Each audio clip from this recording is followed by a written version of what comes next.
Nu există o justificare pentru un astfel de gest și, repet, nu au ce căuta, vor fi cu toții identificați. Sunt convins că și filiala PNL Brăila și alte filiale, dacă au mai fost și în altă parte, se vor ocupa, astfel încât la alte acțiuni, așa cum au mai fost, într-adevăr, importante și valoroase, să nu mai participe astfel de oameni care nu înțeleg că aici totuși trebuie să existe un nivel de educație, un nivel de civilizație. N-au ce căuta astfel de... Să se ducă în privat să facă ce vor, fiecare liber să facă ce vrea, să asculte, nu știu, manele lăutari, dar într-un astfel de cadru, mai ales unde niște tineri, repet, chiar încearcă să facă ceva.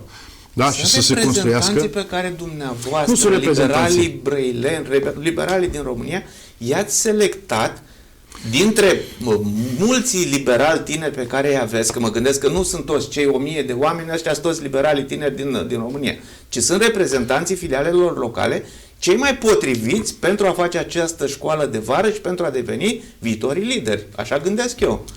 Domnul Gină, și cunosc foarte mulți tineri din Partidul Național Liberal din toată țara și mi-aduc aminte și de la Brăila foarte mulți tineri frumoși, dacă pot să le spun așa, și de perspectivă.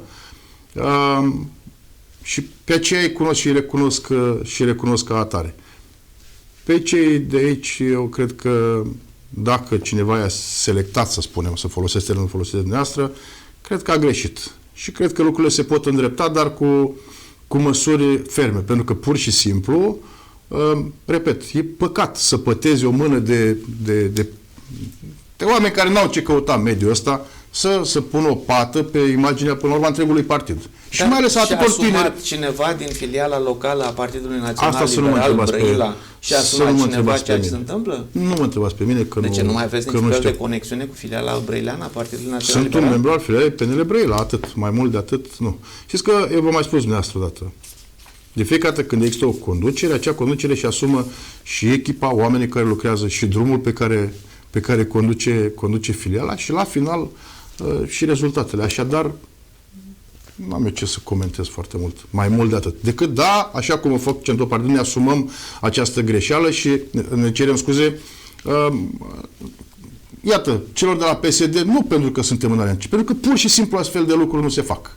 Am înțeles. Am primit un comunicat venit aici la redacție de la domnul Alexandru Popa, președintele PNL Brăila, în care amintea de derapajele întâmplate la școala aceasta de vară a tinerilor liberali, dar în același timp punea în același context derapajele înregistrate de către cei de la Partidul Social Democrat, un primar de la PSD Brăila, din județul Brăila, care a fost condamnat pentru aderare la grup infracțional organizat, pentru proxenetism.